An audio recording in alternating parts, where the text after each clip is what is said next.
जय हिंद साथियों। आज हम लोग ऐसे टॉपिक पे बात कर रहे हैं जिसको क्यूब रूट बोला जाता है, यानी कि हिंदी में घनमूल। तो हम ये देखेंगे कि किसी भी संख्या का घनमूल कैसे निकालेंगे। तो आज का जो टॉपिक है वह है आपका घनमूल, यानी कि क्यूब रूट। अब एक बात जरा ध्यान दीजिएगा कि क्यूब रूट निकालने के लिए सबसे पहले हम यह देखेंगे कि जिन संख्याओं का हम क्यूब रूट निकाल रहे हैं, क्या वह संख्या यूनिट डिजिट हमारा क्या दे रही है। जैसे कि आप ये देखें पहले कि क्यूब क्या होता है।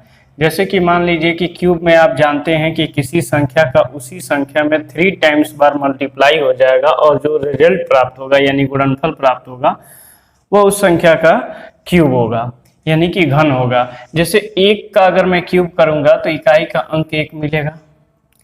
अगर मैं 2 का क्यूब करता हूं तो इकाई का अंक 8 मिलेगा। 3 का करता हूं तो इकाई का अंक 7 मिलेगा। 4 का करता हूं तो 4 मिलेगा। 5 का करता हूं तो 5 मिलेगा। 6 का करता हूं तो 6 और 7 का करता हूं तो 3 और 8 का करता हूं तो 2, 9 का करता हूं तो 9 और 10 का करता हूं तो 10। यानी 1 का क्यूब 1, 2 का क्यूब 8, 3 का 27, 4 का 64, 5 का 125, 6 का 216, 7 का 343, 8 का 512 और 9 का 729 और 10 का आप जानते हैं 1000 हो गया। साथियों, बात ये यूनिट डिजिट की मैं क्यों कर रहा हूँ। यूनिट डिजिट एक ऐसा कॉन्सेप्ट होता है कि जिसके माध्यम से यदि आपको यह देखने को मिले कि ऑप्शन अलग अलग है तो बहुत आसानी से, अगर किसी सवाल के ऑप्शन अलग अलग हैं यानी उनका यूनिट डिजिट अलग अलग है, तो यूनिट डिजिट से बेहतर कोई ऐसा कॉन्सेप्ट नहीं होता है कि जो सबसे फास्ट आंसर दे दे। खैर, ये बात अलग है कि हम उसको कैसे इस्तेमाल कर पाते हैं, कितने लेवल का कैलकुलेशन हम कर पाते हैं। इससे पहले हम उस मुद्दे पर बात करें तो हम सबसे पहले आ जाते हैं कि इस घनमूल को कैसे निकालेंगे। तो देखिए कि अगर मान लीजिए कि किसी भी संख्या का घनमूल निकालना है तो सबसे पहले आपको यूनिट डिजिट चेक करना होगा। जैसे मान लीजिए मैं संख्या लेता हूँ 3375, एक संख्या लेता हूँ। एक संख्या मैंने लिया 3375 और यह चेक किया कि किसका घनमूल है। तो सबसे पहले हम ये देखेंगे कि इकाई का अंक क्या दे रहा है। तो 5 इकाई का अंक 5 देता है। तो इसको अब समझने के लिए पहले हम छोटी सी जानकारी को आपसे साझा कर रहे हैं कि कौन कौन सी संख्या क्या क्या देता है। तो इसको आप समझ लीजिए कुछ इस तरीके से। कैसे, यदि आप देख रहे हैं कि जो घन होता है यानी घनमूल के केस में और घन के केस में 1 हमेशा 1 देगा और 4 हमेशा 4 देगा, 4 हमेशा 4 देगा, 5 हमेशा 5 देगा, 6 हमेशा 6 देगा और 6 हमेशा 6 देगा। उसके बाद से 9 हमेशा 9 देगा और 0 हमेशा 0 देगा। यानी कि एक तरीके से आपने समझा कि जो संख्या है 1, 4, 5, 6, 9 और 0, ये हमेशा अपने क्यूब के रूप में सेम डिजिट अंतिम में देंगे। तो फिर और जो संख्याएं बची हैं वह क्या क्या देंगी। यानी कि अगर आप देखें तो जो 2 बचा है, 2 आपका 8 को देगा और जो 8 है वो आपके 2 को देगा। यानी कि 2 8 को और 8 2 को देता है यूनिट डिजिट। जैसे 2 का क्यूब करेंगे तो 8 होगा और 8 का क्यूब करेंगे तो जो आपको 512 मिलेगा यानी इकाई का ये मिलेगा। 3 जो होता है वो 7 देता है और 7 जो होता है वो 3 देता है। तो एक तरीके से यह भी बात आप समझ गए। ये डाटा अगर इतना याद रखते हैं तो आपको और आसान हो जाएगा। जैसे मैंने ये देखा कि 5 पे आप कुछ भी रखो या 5 का क्यूब करो तो इकाई का अंक 5 ही मिलेगा। अब हम इसमें से क्या करते हैं कि 3 डिजिट छोड़ देते हैं, यानी पीछे से यूनिट डिजिट के तरफ से हम इसके 3 अंक छोड़ देते हैं। बचा हमारे पास क्या है, तो बचा है 3।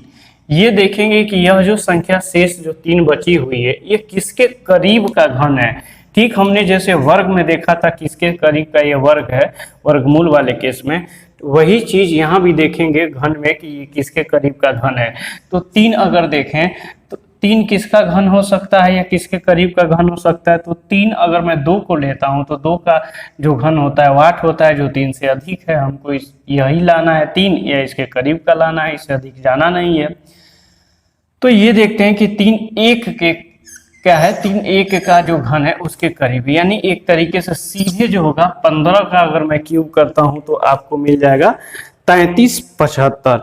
अगर मैं दूसरी संख्या किसी को लेता हूं 49 13, जैसे मैं एक संख्या लेता हूं, एक और एग्जांपल देखिए 49 13। अभी आपने देखा कि जो 3 होगा वह कौन देगा? 3 अभी आपने देखा था यहाँ कि 3 जो होगा वो 7 देगा, तो मैंने इसके नीचे 7 लिख लिया। और ये देख लिया कि ये अंतिम का जो 3 डिजिट है इसको मैंने छोड़ दिया। फिर मैंने देखा कि ये जो शेष बची संख्या 4 है ये किसके करीब का क्यूब है, यानी एक तरीके से मैं देखता हूं तो 2 का क्यूब 8 होता है, वो भी अधिक होता है, यानी 1 के करीब का ये क्यूब है। तो इस संख्या जो ये मिली आपको 1 के करीब का क्यूब यानी 4 है, तो इसलिए ये 17 का क्या होगा? क्यूब होगा। आप इससे बड़ी से बड़ी संख्याओं को भी निकाल सकते हैं, जैसे 13824 अगर मैं संख्या लेता हूं, 13824 एक संख्या को लेता हूं, 13824 किसका घन मूल, सॉरी 13824 किसका घन है, या 13824 का घनमूल क्या है, यानी किस संख्या को 3 बार गुणा किया गया होता आया होगा उसी संख्या को हम घनमूल बोलते हैं। जरा देखिए कि अगर मैं फिर से उसी कॉन्सेप्ट को यदि लगाता हूं तो ये मिलता है, ये 4 कौन देता है? अभी आपने पढ़ा था कि 4 जो है वो अपने आप 4 देता है, तो मैंने देख लिया कि 4 जो है वो 4 देता है, तो ये हम पीछे से 3 अंक छोड़ देते हैं। अब यह देखते हैं कि ये जो 13 है किसके करीब का घन है, तो ये 2 के करीब का घन है, क्योंकि 2 का क्यूब करेंगे तो 8 होगा, 3 का करते तो 27 हो जाता, जो 13 से अधिक हो जाता। मुझे उम्मीद है कि मेरी ये सब बात आप समझ पा रहे हैं। एक और संख्या अगर आप थोड़ा सा बढ़ा लीजिए, 21952 ले लीजिए जरा, 21952। अभी आपको पता है कि 2 देता है 8 और 8 देता है 2, जो यहाँ है, तो पीछे से 3 अंक छोड़ दिया मैंने, 21 बचा। यहाँ 21 किसके करीब का घन है, तो 21 आप देखते हैं कि अगर मैं 3 को लेता हूं तो 27 मिल जाएगा, और 2 का लेता हूं तो 8 होगा, यानी 3 अधिक हो रहा था, इसलिए 28 का क्यूब हो जाएगा। आप चाहें तो कितनी भी बड़ी संख्या हो, जैसे मान लीजिए 11 76 और 49 एक संख्या लेता हूँ, 11 76 49 ये एक संख्या है। अगर मैं ये देखूं कि किसके करीब का घन है, किसके करीब का सॉरी कि किसका घन है, और 11 76 49 का घनमूल क्या है, तो मैं देखता हूँ 9 हमेशा हमको क्या देता है, 9 देता है। अभी आपने पढ़ा भी। अगर मैं ये देखूं कि ये 9 देता है तो पीछे से 3 डिजिट छोड़ दिया, अब 117 बचा। 117 किसके करीब का अगर आप देखेंगे तो घन हो सकता है। अगर मैं 5 को लेता हूं तो 5 का जो घन होगा, 5 का जो घन होगा वो आपका 125 हो जाता, जो 117 से अधिक है, तो इसका मतलब हम 4 लेंगे, यानी 4 का घन 64 होगा, और ये संख्या 49 का जो होगी क्यूब होगी। और भी आप चाहें तो बहुत बड़ी बड़ी सी संख्याएं ले सकते हैं, जैसे मैं लेता हूँ 94 11 92, 94 11 92, और मैं आपसे पूछूं कि ये संख्या किस संख्या का घन है, या 94 11 92 किस संख्या का, 94 11 92 का घनमूल क्या है। अभी हमको पता है कि जो 2 होता है वो हमको 8 देता है, तो 8 लिख लिया, पीछे से 3 डिजिट हमने क्या किया, छोड़ दिया। अब हमारे पास एक संख्या बची है 941। अब 941 जो संख्या बची हुई है किसके करीब का है, तो हम अगर इसको लेते हैं 10 लेंगे तो ये 1000 के करीब हो जाएगा। अगर मैं 9 लेता हूं तो ये कितने करीब हो जाएगा अगर मैं 9 लेता हूं तो ये 729 के करीब हो जाता है, इसलिए मुझे ये 9 लेना होगा, यानी कि 98 का ये क्यूब 94 11 92 है। तो साथियों मुझे उम्मीद है कि किसी संख्या का घनमूल कैसे निकालना होगा, और ये सारे जो एक तरीके से मेथड हैं वो आपको समझ में आ गया होगा।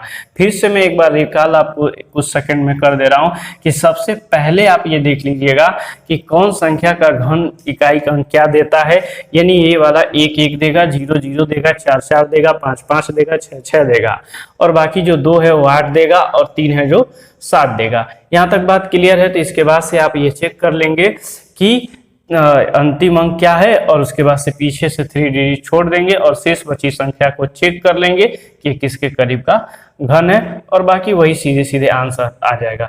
तो मुझे उम्मीद है कि ये जानकारी आपको अच्छा लगा होगा और समझ में आया होगा। अगर ये जानकारी आपको पसंद आए तो इसको अन्य किसी के साथ साझा करिए और बने रहिए हमारे साथ।